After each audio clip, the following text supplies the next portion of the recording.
Hello, everybody, and welcome back to Diversability Amplified, the podcast where we elevate disabled pride together by sharing the voices and stories of our community. I'm your host, Marie Dagenais-Lewis, a pale-skinned woman with long dark hair, wearing black glasses and a black F-Stare shirt by Crip Riot, and I'm the operations manager here at Diversability. I'm joined today by Sara Groves, one of the members from our Diversability Leadership Collective, for a chronically candid conversation surrounding our disabled experiences. Hi, Sara. Do you mind telling us a little bit about yourself before we dive in? Sure. My name's Sara. I have a brachial plexus injury and I live in Phoenix, Arizona. I have the cutest puppy you have ever seen in your entire life, and he might come on and bark in a moment. And I'm really happy to be here today, and I'm really happy to be a part of the Diversability group of people that are just so amazing and have been so influential for me in my online space. Oh man, you mentioned Brody. For our listeners who don't know, Brody is such a cute little puppet. Sara posts on social media, has the cutest little outfits, cutest little hairstyle. I'm obsessed with Brody. And so you mentioned a little about your disability, and I know, because we're personal friends, I know what happened to you, and I know that this wasn't something that was congenital. Just so our listeners understand the context, do you mind explaining just a little bit about what happened, whatever you're comfortable with? Absolutely, and no problem talking about my disability. So a brachial plexus injury is the group of nerves that come out of your spine and go across your shoulder and control your shoulder, arm, elbow, and hand. I was in a motorcycle accident in 2015, and I suffered the brachial plexus injury among a lot of other injuries that were healable, and the brachial plexus injury being the residual permanent disability that paralyzed my dominant right arm. Thank you. And it sounds like such a heavy tragedy, because you not only had to deal with that, but so much more than just that one part of it. But instead of the tragedy, I want to focus on you and how you adapted and the driving forces in your life that have kept you motivated along the way. So how did you adapt? Good question. So when you go through like a traumatic disability like that, there's a period of time where you're really kind of angry that your life has been forced to change by not your own desire. And it happens so quickly by a car hitting you, in a blink of an eye, a car hits me and boom, now I'm disabled. And I don't know if it's just like the privilege that the non-disabled live with, but nobody's prepared to be disabled. So there's no school lesson on how to become disabled is not something people are prepared for. And so there was like a period of like 8 months where I was just angry. I was really angry because I couldn't play guitar anymore. I'm a musician of 21 years, so I couldn't play guitar anymore. I was a cosmetologist by profession, and just active with my hands, like everybody's active with their hands. And then so after that 8-month period, I was at a holiday thing in downtown Glendale, Arizona, where I live. And there's all these really pretty lights, and it's like LEDs everywhere. And I had this idea. It was actually first to make a mobile business doing coffee, because I couldn't do any of my other money-making businesses. So I was like, oh, I'll just do like mobile coffee, because it seems like that's needed here at this event. And so I started looking at business ideas, and I found this truck, and I decided I'm gonna make a whole anti-drunk driving business. Like, that's how I'm gonna find my purpose within all of this disability, within all of the chaos that was going on in my life. I'm going to turn that into helping other people not become disabled. It was my entire mindset. So I went and I got this truck. It was just a big white truck. And this guy, here's the story behind the truck. This guy was just driving his friends around in the truck. So he's just like picking up his buddies. They're like, oh, we'll go bar hopping. Nobody's drinking and driving. So he actually did it like just like low key with his friends.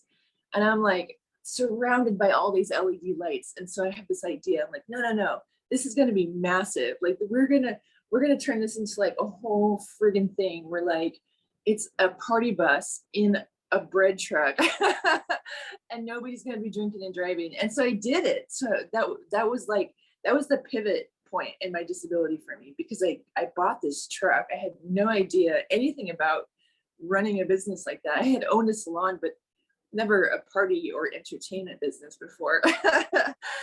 I got this truck and it started to be, it turned into a thing that I did constantly. And so I was constantly focusing my energy on this business, on this vehicle, on this idea.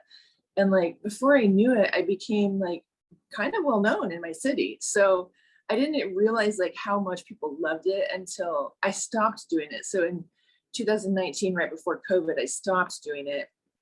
And that's kind of a long story of why, but and then like people just kept reaching out to me. And anytime I would talk about my business, it's called the Jam Tram. And anytime I would talk about Jam Tram, people are like, "Oh, are you doing Jam Tram again?" Like everybody gets so excited, or they'll see it parked outside of my house and people like literally pull over off the side of the road just to like ask questions about this thing. And it makes me feel so amazing to know that people love something I created to that level.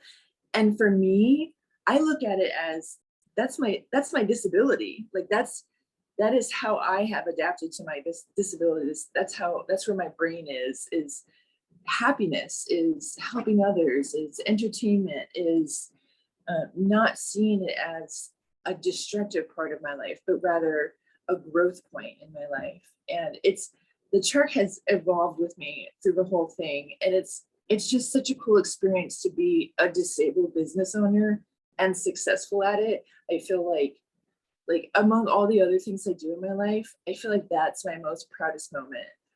That's definitely my driving force. Pun pun. Oh man, just listening to you speak, like I hear the innovation, I hear the passion, the resilience. And it's like, I'm someone who I was born disabled. And so truthfully, I feel like I have the privilege to not know otherwise. And to like, my heart goes out to people who have experienced the able-bodied life and then come join our community, because like you said, no one prepares you for that.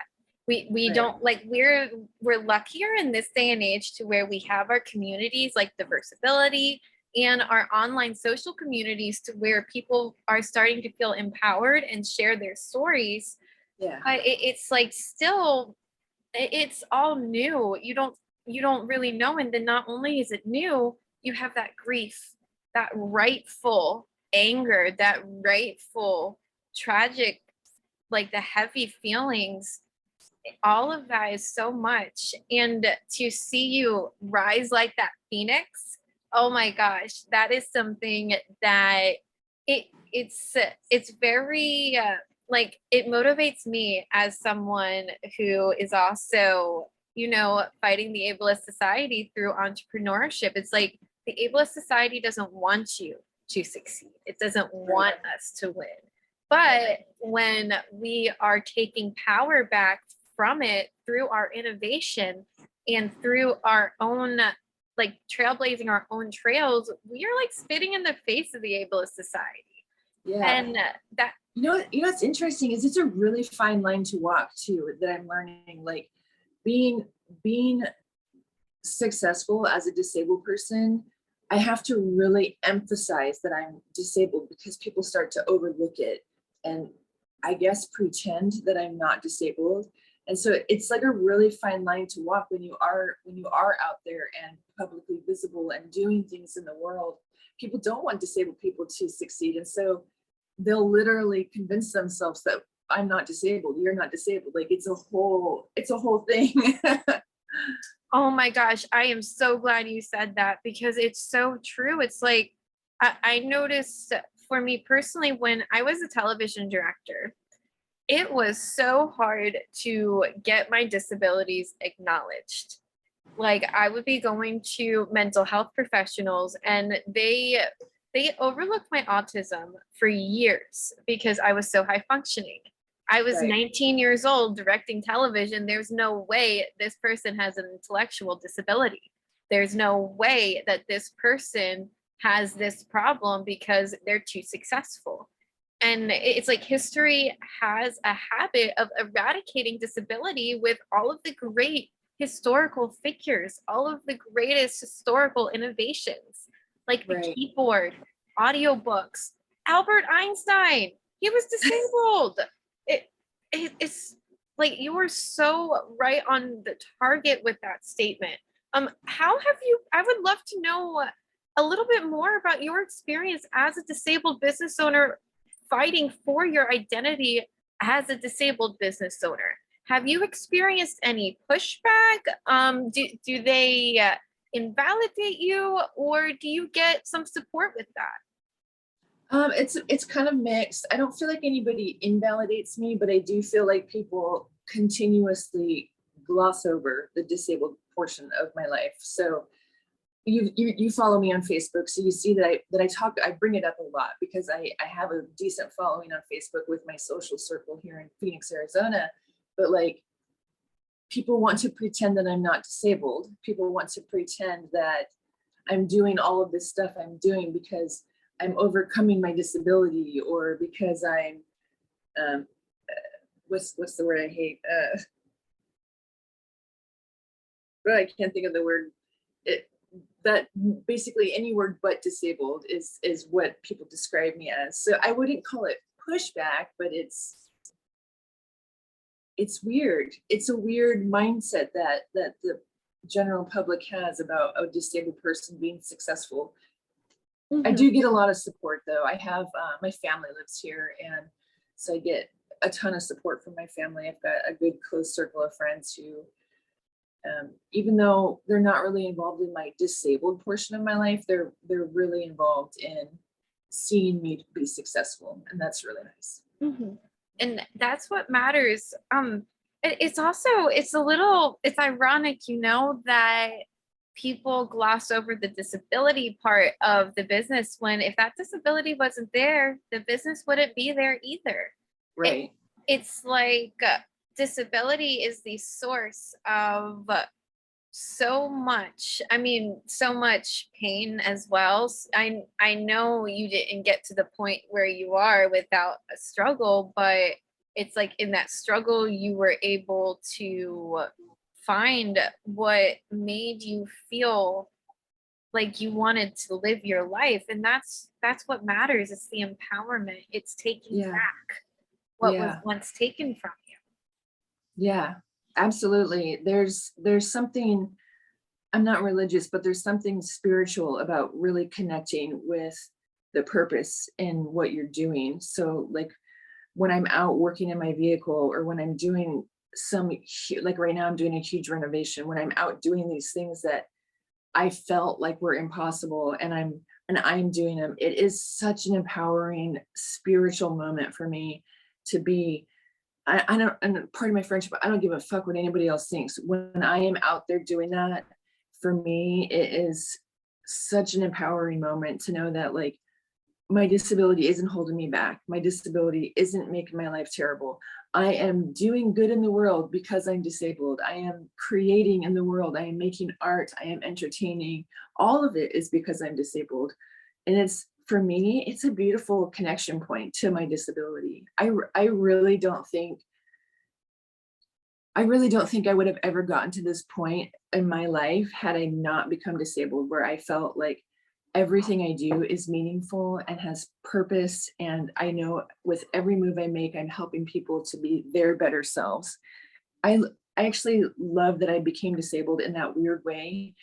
It does suck to have the comparison from the non-disabled to disabled. It does suck. It's a mindset that I can't ever get rid of. But in so many ways, becoming disabled has been the best thing for me. I focused on my mental health. I focused on making a better life for myself. I create way more art now, which is, as you know, you're an artist, is like one of the most meaningful things. There's been such a blessing in disguise with the disability mindset. And then it's also been an waking up point for me with just people in general, because being a white privileged person who doesn't struggle, you don't have the same level of empathy, and you don't have the same level of understanding of what it's like to have any sort of marginalized mindset be on you. So it's been a good wake-up call for me politically and socially as well. So true. It's like when it's like when you have this connection to your disabled self, that you can kind of embrace it with open arms and not only like understand it, but just sit next to it and just accept it. It's life changing for me. I didn't accept my disabled self until I was in my 20s. And so I lived most of my life being like, oh, I'm not disabled. I just have bone tumors everywhere. Right. I'm not disabled. I just have migraines that will make me throw up for hours on end. I'm not disabled, guys.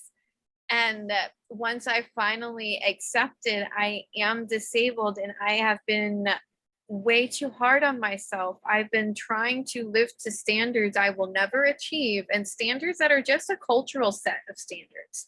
Yeah. And who's to say that that culture is the right one just because it's popular? Like the ableist society is the trend, but does that mean it's good? No, it just means it's the trend. And people like you who are living proof of every ableist trope being wrong, showing that someone with a disability can do whatever they want to do. They might do it differently than someone without a disability, but the end product is still the same. And you know what? It's a little bit better because I think it's better. Oh yeah, it's better because not only does it have that innovation, it has the passion, it has the drive, it has the heart. Like the soul is in that work, because I know just because I do follow you so much, we both put our souls into everything we do, and it's what makes life. Yeah. We are coming on the end. We have just a few minutes left of our conversation, but I really want to make sure that our listeners know how we can celebrate you. Where can we follow you? Where can we find Jam Tram? What's next for Jam Tram? What's next for you? There's a lot to fill in for these next few minutes. Yeah. So if you're interested in following me on social media, my personal accounts are Androbotboy, ANDROBOTBOI. And then my business is a local small business, so you can't really find it anywhere except here in Phoenix, Arizona. And I've got a big debut coming up at the Full Moon Festival here in Phoenix, Arizona, June 18th. So it's going to be a big, huge debut with a whole bunch of different art cars, and I'm really excited about that. I hope that the future of my business just continues to bring that same purpose and happiness into my life. Can you hear my dog? He's getting rowdy.